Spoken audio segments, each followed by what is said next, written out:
love how problematic she is.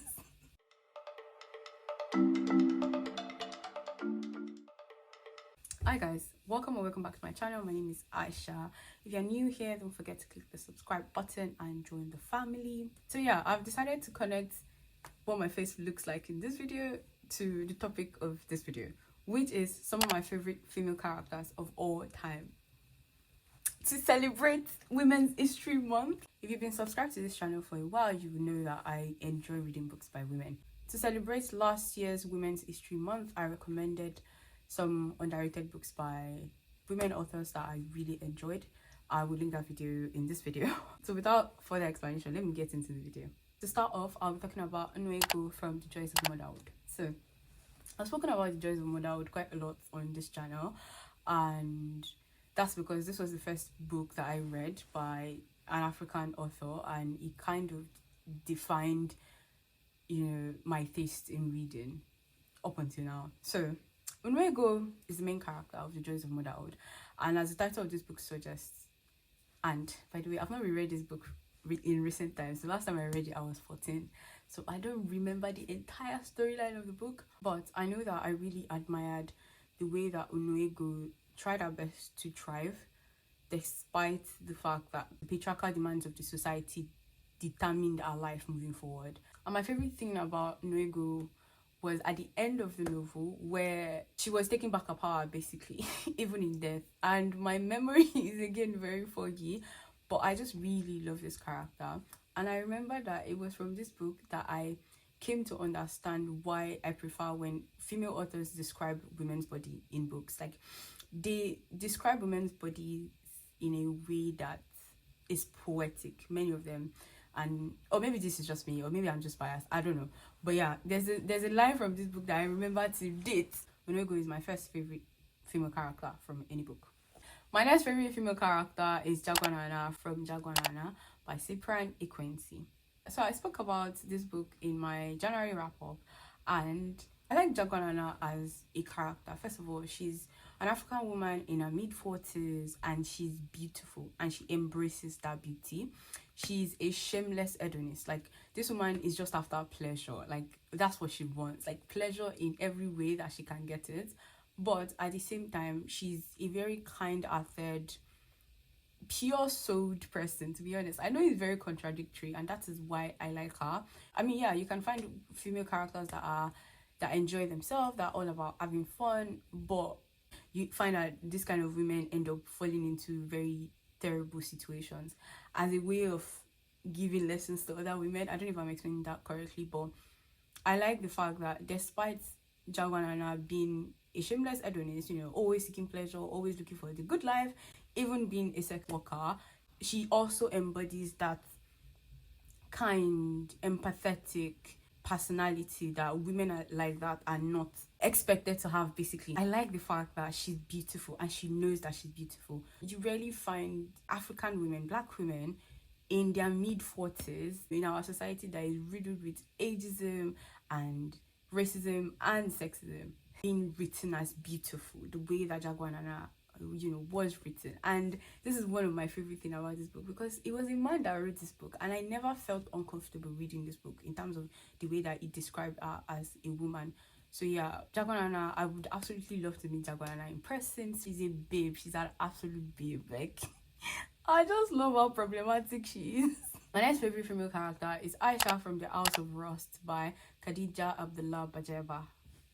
If it's not obvious from the fact that I share a name with this character, it is one of the reasons I love this character. So when this book first came out, it's magical realism, and it's not my forte. I don't like books that forces me to do a lot of extra imagination in terms of like word building. I really don't like it. The book also has a very slow start, so it took me a while to get into it. But Aisha she's a teenage character that defies all odds to achieve what she wanted to. So people always look down on her and say, oh, Aisha, you can't really do this, you shouldn't really do this. And she ends up proving everybody, including herself, she ends up proving everybody wrong by doing exactly that thing. But I don't want to spoil the book, because there were two like major things in the book that she kind of did even though she herself, she had like doubts like, oh, can I really do this, and am I really up to this, blah blah blah, and she still ends up doing them and growing into a brilliant young woman that took hold of her own destiny. I really like that. This girl fought spirits. I love how introspective she is. I love how self-aware Aisha as a character is. Yeah, I'd really like to, also meet Aisha in person and geek over the fact that we share a name, and we share the very resilient, stubborn spirits. But yeah, I really, really, really love Aisha. Another one of my favorite characters is Maud. I don't know if it's Maud, I am supposed to pronounce it, to be honest. From An Elderly Lady is Up to No Good and An Elderly Lady Must Not Be Crossed. So this book is a duology, I believe. It's a collection of short stories, interconnected short stories about an old woman called Maud. Maud is an 88-year-old Swedish woman. She lives alone, and this woman is a perpetual killer. Like, she doesn't actually go out of her way to kill people for fun. Like, let's start from there. She doesn't go out of her way to kill people for fun, and she doesn't know any serious martial arts or anything crazy like that women assassins, especially old women assassins, are known to have. She's just a very small, innocent looking old woman. All of the people that she ends up killing, they low-key deserve it. I like the fact that she's, an old lady who, she doesn't have anything particularly special about her. She doesn't know how to fight jiu-jitsu. She doesn't have any special thing about her, but she manages to teach these people lessons. Like the people that she ends up killing, she manages to teach them lessons by using resources around them. So she manages to kill them using the resources around her. And the fact that she's so simple is a perfect alibi. Nobody would expect that this is what this woman is capable of. And I like the fact that she's an old woman. It's just nice to see more older women being written into books, because it defies the very idea of ageism, especially when it comes to women. So I like that. Another one of my favorite female characters from books is Simi from Children of the Quicksands by Efa Traore. I love Simi. First of all, I like children narrators, and especially when they are girls, they just have a way of reminding me of my own childhood and reminding me of my own sisters. I end up falling in love with them so hard. So Simi, one of my favorite things about her is that she's adventurous. And she's so sarcastic. She's so innocently sarcastic. And she doesn't even know that she's being sarcastic. She's smart. She's bold. She's also stubborn. And she also embodies that same defiant character that Aisha has. Aisha from The House of Rust. I really like this about her. It also helps that she took her destiny into her own hands and was able to save other people. I love the book Children of the Quicksands. So it's just perfect that the story was told through the eyes of Simi. The fact that she was the main character. So another one of my favorite characters is Mia from the Front Desk series. So if you watched my favorite books of 2022 videos, you know that I love the Front Desk series. Mia is the main character in this book. She's a Chinese girl that has moved to America with her parents. The books just follow her acclimatizing her life, in the US, and are learning things, growing and learning things about her environment. First of all, Mia is a writer. Like she's a child that eventually grew into her writing skills, and I love that. I love the fact that she started writing, especially in English. For somebody whose original language is not English, she defied all odds to hold on to our interest in writing. I love that about Mia. I also love the fact that Mia doesn't shy away from acknowledging her wrongs. She recognizes when she's wrong and apologizes adequately for those wrongs. I really admire that about her.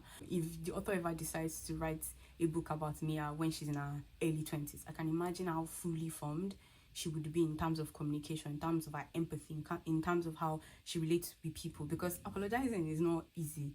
And especially being aware that you've done something wrong and making the effort to apologize, that is not easy. Mia is also very empathetic. Like, even when she's angry and she's being petty and childish, she recognizes other people's pain and she's able to factor it into the decisions that she make. So I really love that about Mia. Yeah, she's a very well-rounded character. I cannot wait to read about Mia in her 20s. Like, yeah.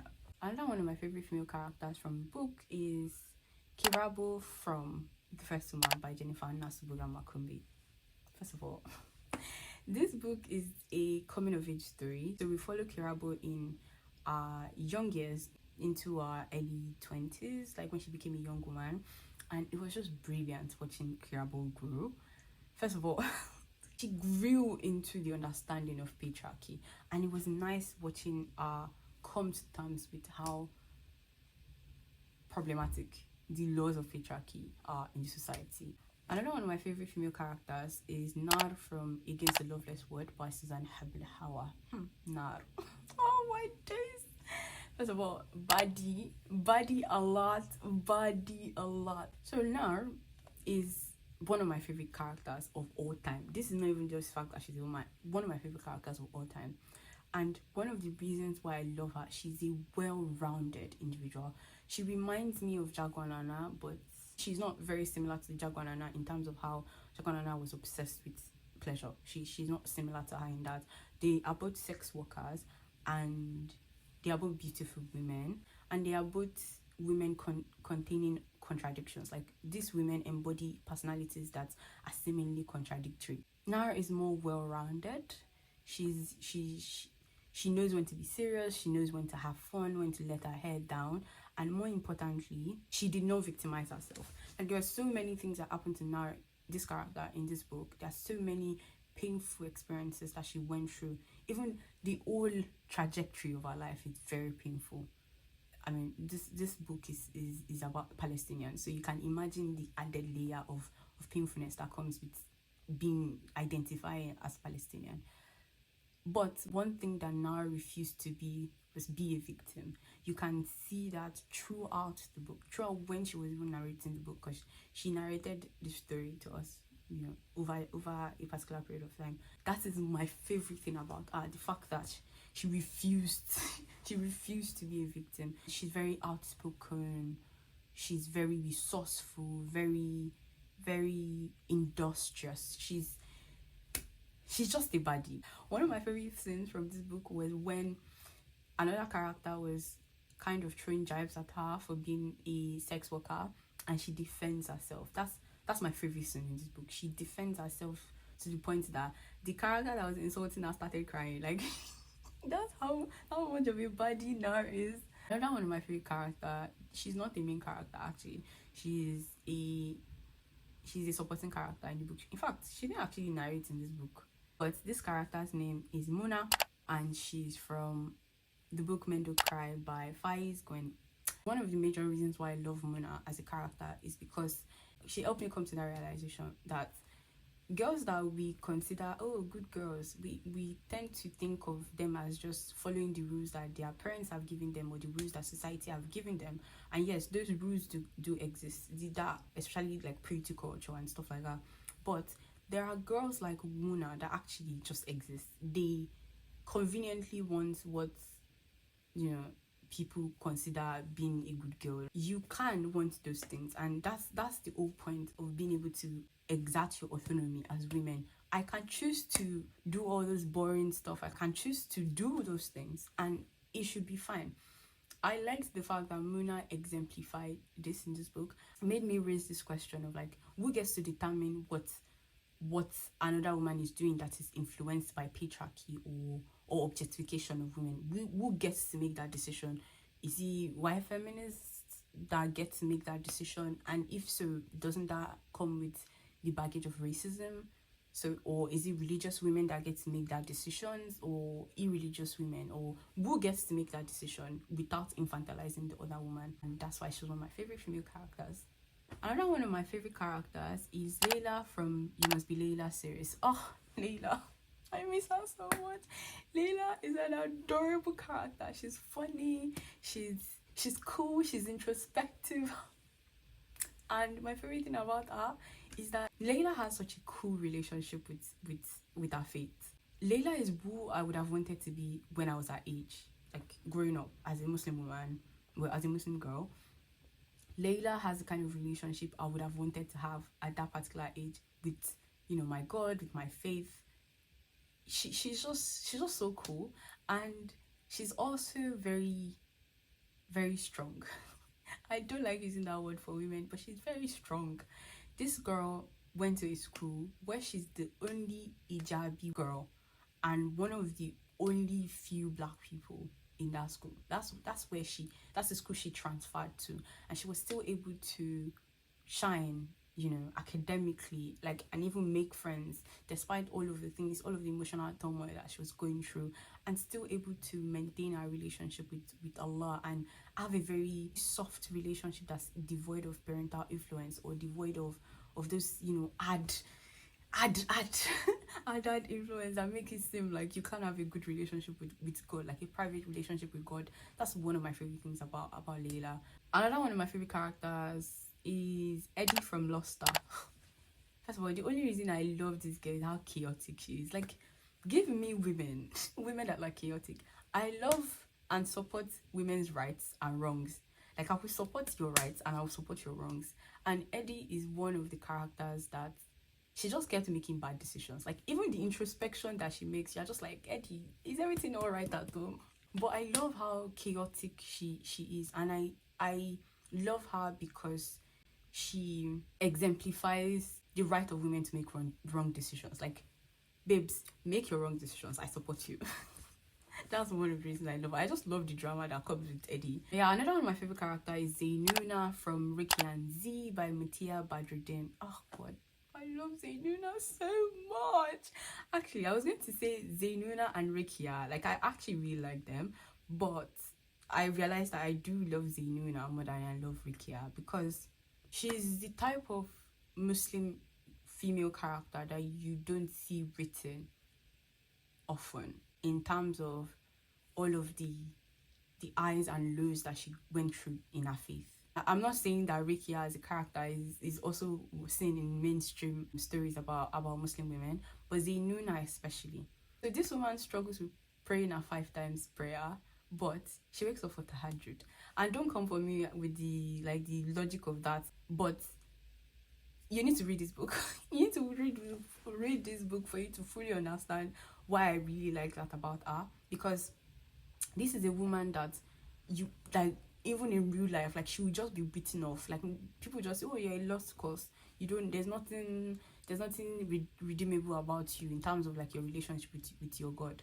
But she defies all of those odds, and when you get to know her on a deeper level as a character, you even understand her even more. And she's a product of an intertribal relationship. I love when people from different tribes in Nigeria, when they get married and they have kids, like, even her career is so cool. Like, this character is a baddie. Let's just put it that way. I don't want to spoil the book for you, but yeah, definitely pick up Rekiya Z. Like, pick it up, because you rarely see books about Nigerian Muslim women in mainstream media. Like, I want people to pick up this book more. Another one of my favorite characters is Dr. Moráyọ da Silva from Like a Mule Bringing Ice Cream to the Sun by Sarah Ladipo Mayinka. So first of all, let's say something. Dr. Moráyọ is who I am trying to be when I get to my 70s. Like, I want to be in my 70s and be able to say, I have made you proud, Dr. Moráyọ. Like, I have made you proud of being a Nigerian woman in the diaspora. You should be proud of me. This was one of the first books that I read about female characters in their late 60s, early 70s, 80s. Dr. Moráyọ is a Nigerian woman living in San Francisco. She's 75. She's living with good health, you know, very, very agile body. She's enjoying herself. She has a vintage Porsche. Let's start from there. She has a vintage Porsche that she takes on road trips. She wears colorful attires. She's sharing her favorite novels with like random strangers that she meets. Like, why would you know? Why would you not want to be like Dr. Why would you not like Dr. Moráyọ? Like, why? I just love how she's living her best life. That's one of the things I love about this character. You can be in your 70s and be living your best life and living without a care in the world, obviously responsibly, but living without a care in the world and just enjoying yourself and just doing things, you know, that people say that, oh, old women should not do, or people shame old women for doing that. Last but not the least, my favorite character is Ndogo Passy from Co-Wives, Co-Widows by Adrienne Yabosa. So I read this book very recently. Like, when I say very recently, I mean like last week. So this book is set in Bangui, Central African Republic, and it was the first book from Central African Republic that I would read. See, first of all, if I ever get into a fight and they say, call somebody to come and defend you, I would want to call this woman. Because this woman fought. She physically fought a man. She physically fought a man that wanted to oppress her and her co-wife. So this is the premise of this story. So a man dies, leaving behind 2 wives, and he has a male cousin. The male cousin comes into the house, sees the family grieving, because the man just died, sees the family grieving, goes into the house, locks up the house, takes the key, and takes the dead body of the husband, takes it to the mortuary, telling the wives and their children to stay outside and not go into the house. And then this woman immediately knows exactly what is happening. She knows what this cousin is trying to do, that the cousin is trying to rip them off of their inheritance. So you know what she does? She goes into the house, like into the main living space, takes an axe, goes into all of the rooms that this man has locked up, broke down the locks. She called our co-wife, called the children, went to the house, took everything that was valuable, gave instructions to our co-wife even when she was grieving. And then when the cousin came back and saw that they've broken down the doors, he came out and wanted to beat them up. And you know what this woman does? She stood in his face and she fought him. Like, they fought each other. She won because she scratched his face. It was, anyway, I know that I said I don't support violence, but it looks like I actually enjoy violence. I don't. I just love when justice is served. And I also love how beautiful she is. I love how cool this woman is. Like, if I ever get into a fight, I want to bring her there. That's how much I love her as a character. But yeah, I'm going to stop here for now. I do have a lot more favorite female characters, but yeah, I'm going to stop there for now. If you watched this video up until this point, comment any emoji of a woman that you can come up with. Just drop it in the comments and tell me some of your favorite female characters from books that you've read, or from movies, or just fictional characters that you really admire. Happy Women's History Month. I hope you pick up more books by women. Thanks so much for watching this video. Don't forget to like, share and subscribe, and I will see you in my next video. Bye.